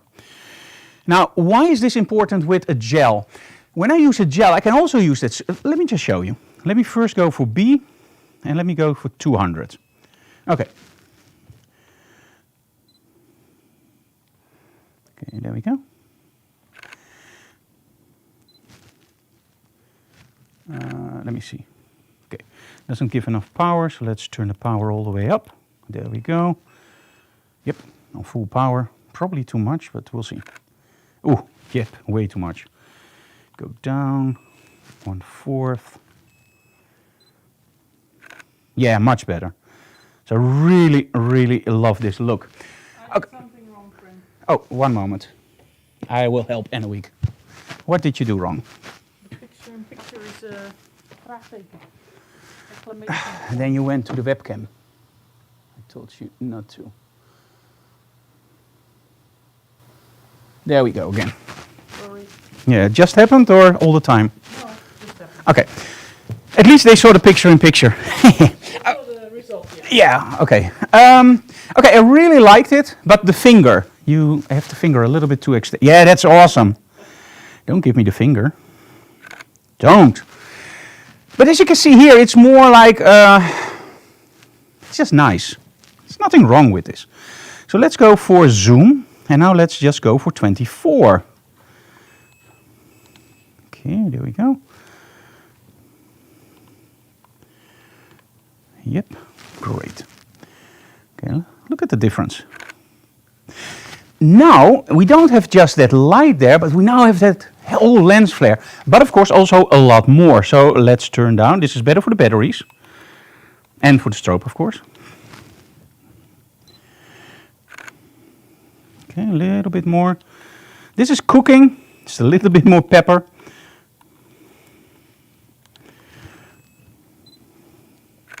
I make a heck of a barbecue. Black and white steak. Awesome. If it goes wrong, it's black. If it doesn't, it's red. Ah, doesn't matter. So as you can see here, now we have a little bit more lens flare. Just take off the sun hood, which you should always leave on, except when you have to take it off. Okay, let's see if we can get a little bit more of that flare in. Nice, love it. Okay, maybe just push it up. Just a full stop. Yes, there we go. This is awesome. Nice, love it. Now, let's say that you're not as, well, handy with your strobes. And you go like, okay, Frank, I love this lens flare, but I just don't get it. I just can't do it. I'm just terrified with it. There's a simpler solution. Let me just take this off the Frio. And this one is literally going to blow your mind. You're going to love this one. It's so tight. This is an awesome product. If you can't even take your strobes off, it succeeded in my book. There we go. Whew. Okay, so what I'm going to do now, and Brian, make sure that you zoom in on this. I'm going to turn the strobe down a lot. And I'm going to first take a... Ooh, I love that look. Down. Nice. Nice. So this is my setup, right? This is without that extra strobe. Watch this.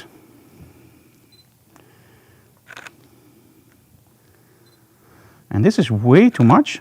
Yep. So let's turn it all the way down.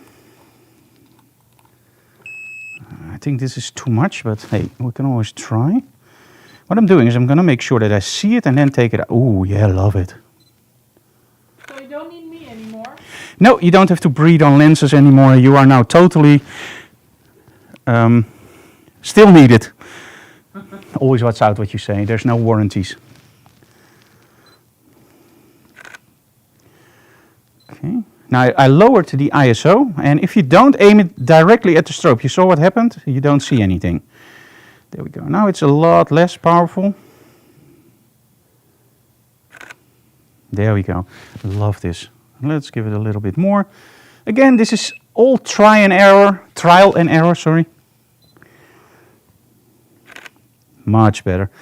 Aim it slightly away. Aim it maybe from the sides. Ooh. Nice. And by angling, changing the angle, I can literally do whatever I want. The only problem is recreating something exactly the same way, almost impossible. But hey, That's art, right? Hard to do again. Nice. Thank you so very much. Give a hand of applause for Rebecca, her first live stream. And you rocked it, girl. You're awesome. Okay. Oops. Your son, My sonhood. Okay. A few things I want to show you guys, so don't go yet, because the fun is still to come. Yeah, my humor today is very bad. Okay, let me see. Camera 1. Hey. Ah, there we go. Okay. Sunhood, but there's something else. There's a little bit of a secret weapon here. There's a filter in front of my lens. And this, I can highly recommend. It's from K&F. And you probably know those guys from converters, that you can use old lenses on your cameras, like M42 or Minolta or whatever. And those guys make a lot of products, by the way, also tripods and ND filters, which I'm going to test soon, a tripod and an ND filter from them. But this is the black mist filter, and the black mist filter is absolutely awesome. And over the few months that I've been actually, or a few weeks actually, that I've been using it, it became almost standard on my camera. And the reason for this is very simple. If you have it on the camera and you don't use any backlighting, you don't see the filter, it's just there. But as soon as you have a little bit of backlighting, it starts to flare around the highlights. It's awesome, it's literally to die for. It's a beautiful image. As soon as you hit it with a lot of light, that's actually when you see the stuff that you see here. It just, I can also do, by the way, close to the lens I can always do without the black mist filter, but I need twice as much power. What it does, it just those little nano black dots, they actually spread out the lights and make it a lot more diffuse, meaning you get great lens flares, as you can see in these images. And it's very, very sensitive. So this is especially for guys that are starting out with photography and want to do lens flares easily. This is a no-brainer. If you can't pull off a lens flare, oh sorry, I would do picture in picture, sorry guys. Yeah, okay, let me go through the images again so you guys can see. So by changing it very subtly, you could get huge differences. Now, when I don't use the black mist filter, those differences are a little bit less pronounced. So it pronounces everything, it multiplies it by about 2 or 10 times, depending on the angle you hit it. Sometimes it's like 10 times, sometimes it's very subtle. The cool thing about this filter is if you're starting out and you have problems getting lens flares, for a starter, this is just awesome. You can get professional results like I do with a filter, without even touching anything, it just works. But if you're more a professional and like me, you want to walk that fine line between what can be done and what can't be done, this one will kick you so much into overdrive for creativity. It's insane. I really, really like that. So I like it when products do that. Okay, let me see. Ask for danger money, Rebecca. I like this photo, but there's a few things I'm not happy with. Oh, Frank, I like this photo, but there's a few things I'm not happy with. Damn, dude, that's better than the best photo I ever taken. Well, you know the big difference is, and I'm really honest with this, I just don't show you all the bad stuff that I do. Now, in all honesty, Digital Classroom, all my workshops, all the demos I do on trade shows are 100% improvised. I have this guideline like, okay, we're going to do something with creative light use. And then I know what I'm going to do, but I never prepare. And the cool thing about that, there's also danger to that. The cool thing about it is I can literally respond to my own feelings. What do I like to do? To the styling that the model brings in. You won't surprise me by coming on the set with a clown costume. Or one time a model thought, hey, let's tease Frank, let's have a Darth Vader mask. And because I never prepare anything, when I see a Darth Vader mask, I just change the lighting so Darth Vader looks nice, right? When I see a clown costume, I didn't prepare anything, so I just changed the lighting and the backdrop so it fits the clown costume. I think this is very important, that you have to be flexible. Photography is very, very prone to differences in setups, differences in situations. And I always tell people, don't be a bitch, but switch. In other words, don't complain, just adjust. And maybe afterwards, when you're in your hotel room, you can complain. And trust me, I've done it many, many times during trade shows where there was literally no place to move, no place to place the lights. I brought 3 strobes and I had to do it with 1 for the very simple reason I couldn't place anything else anywhere. But during the day, big smile, doing my work, and later in the hotel I was going like, oh, this sucks. So be careful with that, but be flexible. And during these workshops, and like you say, hey, that's the best picture I've ever taken. Trust me, I take a lot of junk and a lot of bad images. We just don't show them. And I think that goes for most professional photographers. Okay, so this filter, absolutely awesome, just get it. I want to show you one very simple trick, and if you go into the develop mode, now do beware that this is not a RAW file, so I don't even know if this works now. The technique is very cool. As you can see here, I'm using one light source that is covered with a gel, a red gel, and one light source that's normal, right? Watch this, when you change the color temperature, you can mimic that you actually use two different lighting, so a blue one and a red one. And with the RAW file, this looks way better, but you get the idea, right? And the cool thing about this is if your client doesn't like it, you can always go like, okay, let's make that normal and do, reset all. You can always go back. Okay, a few other things. We're going to do a video about this, or we already did a video about this morning, but I still wanted to point it out to you guys. We get a lot of questions about how I set up everything. So what I want to do is I want to show you guys very quickly my setup and explain a little bit in fast what the video next week will be about. And that's actually the thing we're going to do now. Now, if you are working in Lightroom or Photoshop, you know that there's always a shortcut, right? There's always an app for that, and there's always a shortcut for that. But sometimes it feels a little bit like Twister. Now, if you don't remember all your shortcuts, like me, I know them all from every single software package. I know all the shortcuts from version 1. Yeah, sure. I know about 10 that I actually use, probably only 3 by heart, and the rest also I have to find out. Now, the thing is that when you use a drawing tablet, you can buy stuff with hard keys. Let me pick up the camera now. And these are hard keys. So this is our XP pen, and on the sides we actually have hard keys and a dial. So the dial, for example, for brush size. Now, as you can see here, I'm using console tape on the sides, and on this side, you can't see that. The camera doesn't go that far. But here we actually, on the console tape, I have 100% fill, curves, levels, saturation, Alt, Control, Shift, Space, X, brush size. And on this side I actually have back and forward and rotate canvas. Okay, so that's one part. Now I feel like a vlogger.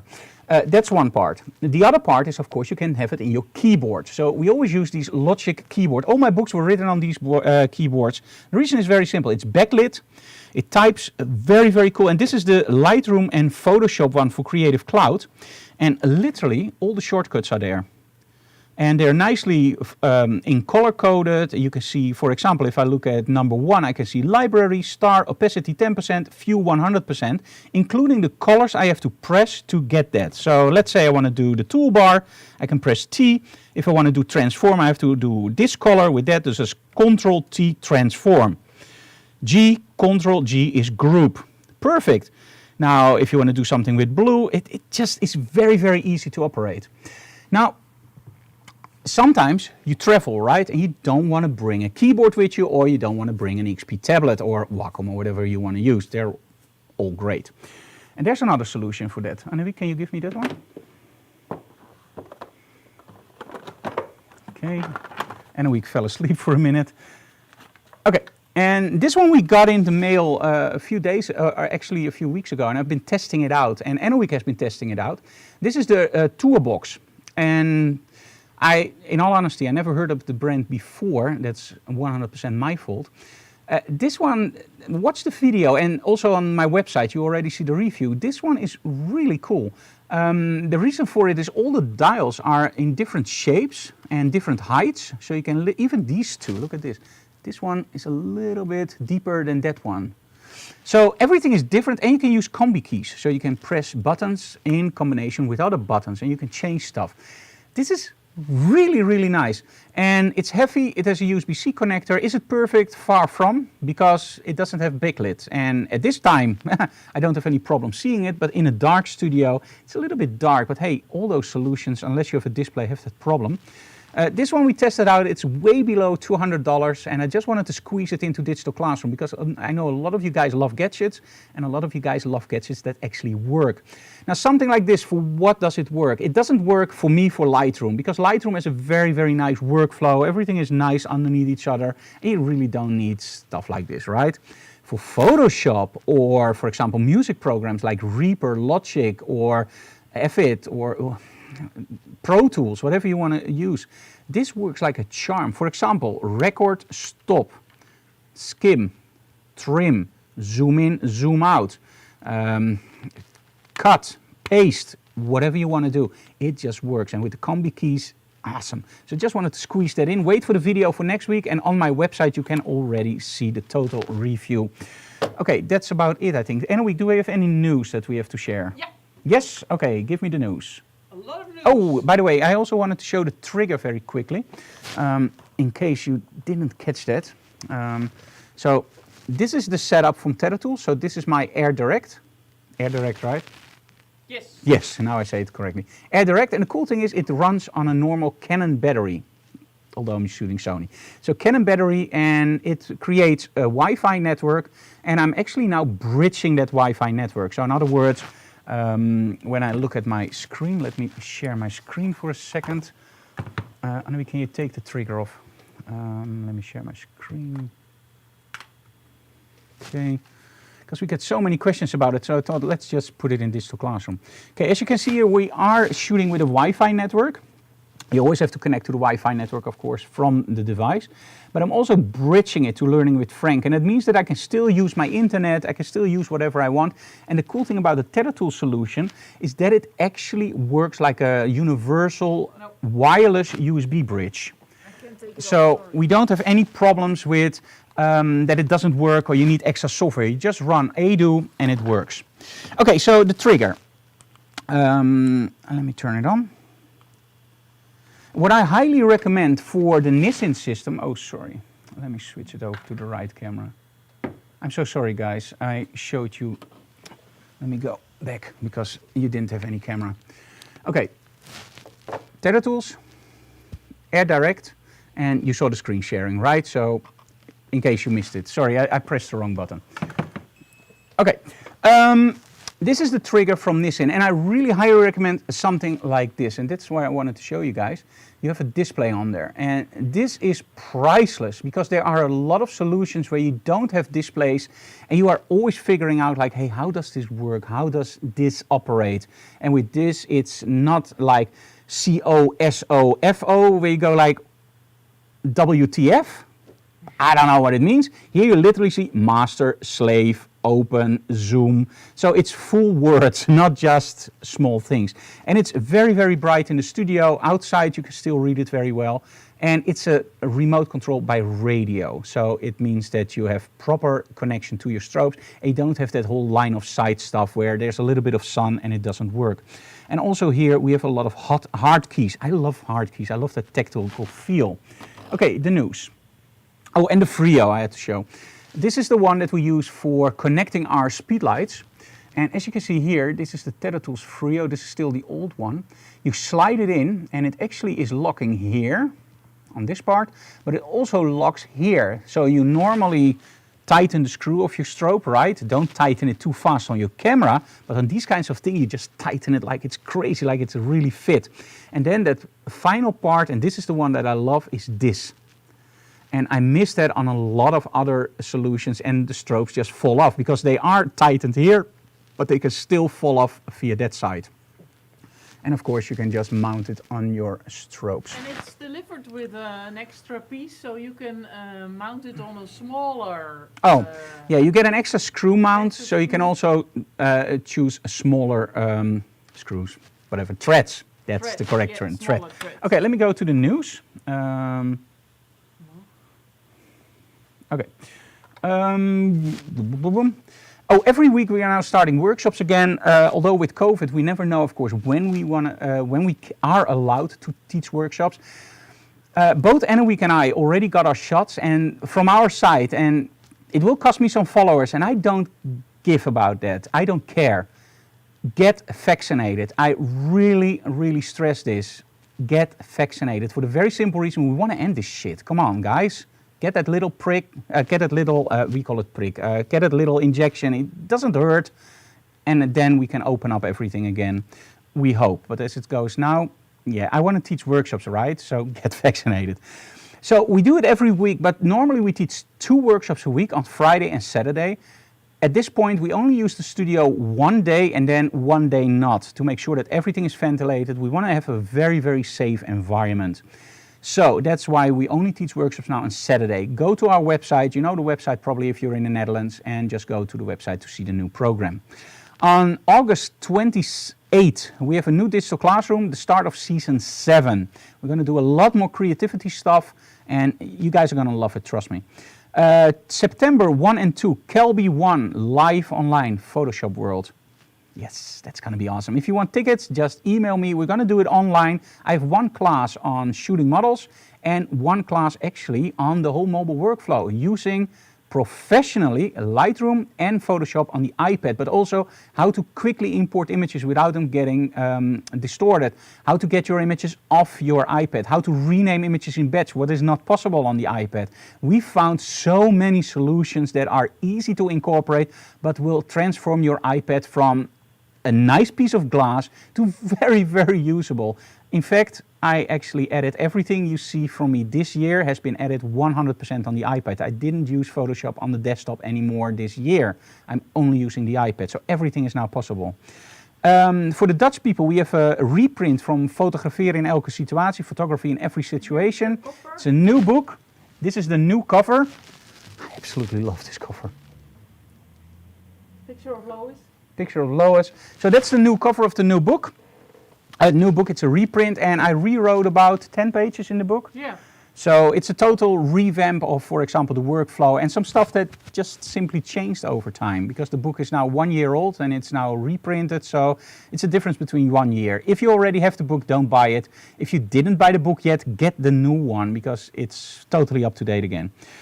And we are also working on the book on small strokes in English. So we have 2 friends in America, actually 3, I believe, who are reading our translation into English because Mastering the Model Shoot, I wrote in English and they translated it in Chinese, Czech, Simplified Chinese and Dutch. Yeah, and recently we met a Chinese lady. And she brought the book because she bought it in Taiwan. Oh, small world. Anyway, so the small flash book is now being translated into English and we're going to deliver that to you guys from our own shop. So we're not doing it with any printer. We just thought, let's try it in our own, because everything else is already done via printers. We want to try to get it to you guys a little bit cheaper and in our own printing situation. It will be on Amazon. It will be on Amazon too, so don't worry. Tether Tools is also coming with special small flash products, so keep an eye out for that. And the Frank Dorov 3XL kit with grid is now, oh, really? Nice. This is what a lot of people have been bugging me about. There is a Frank Dorov flash bender. And that's actually, in my opinion, the best flash bender you can buy. And this is the Frank Dorov flash bender. This is the one you saw today. You can build it into the strip light that you saw, but you can also make a snoot out of it very, very simply by just, I'm not going to do it completely, but by just doing this. There you go, now you have a snoot. But a lot of people have been bugging me like, hey Frank, you love the strip light, right? But I want the Frank Dorov flash bender because it's soft silver and not white, so it gives you a little bit more oomph. And it was never available with the strip light, which I thought was weird. Look at this. Yes. In retail package, the Frank Dorov flash bender, including my signature, with my favorite modifier, the strip light with grid. Party time. I didn't know that, Anna Week. That's a huge surprise for me. Awesome. And it's also including a softbox. Nice. Can I keep it? But it's not including your pictures. It's not including my pictures. No, that's a mistake. Pictures. That's a mistake, but it still has my signature. So that's cool. Okay, and the flash benders, of course, they're just awesome because you can literally bend the light, which according to some people. And they're soft silver. Really nice stuff. And they just fit in your bag. I think that's everything. Okay, I'm going to retouch the images, but you're not going to see that. I'm going to do that nice on the couch on my iPad Pro, of course, the M1. I don't know why I said that, but anyway, thank you so much for watching, guys. Thank you so much for the nice replies and the comments. I'm going to take a little pill again because I'm feeling my back again. Again, if I if I felt a little bit off or if I struggled with words, I got really, really strong painkillers and everything looks a little bit more funky today. So I'm very sorry for that. Normally that takes about 2 days and I'm fine again, but it really hurts and I didn't want to cancel Digital Classroom. So I hope you guys enjoyed it, even if I'm not 100%, and see you again next time. Thank you so very much. Tell other people about it so we can grow our channel and keep watching our social media. We have some really cool surprises coming up this and next week, but I'm not going to tell you about that. Well, one thing, next week I'm going to do a new live stream for Synology, but we're going to do that from our own home because the previous live stream wasn't recorded. I really liked it, and I'm going to tell you a little bit more about how we incorporate Synology in our workflow. So it's going to be a little bit longer than 5 minutes, which was the original webcast, so probably 15-20 minutes about using a NAS and the new photo systems on the Synology NAS. Thank you so very much, guys. I'm going to close down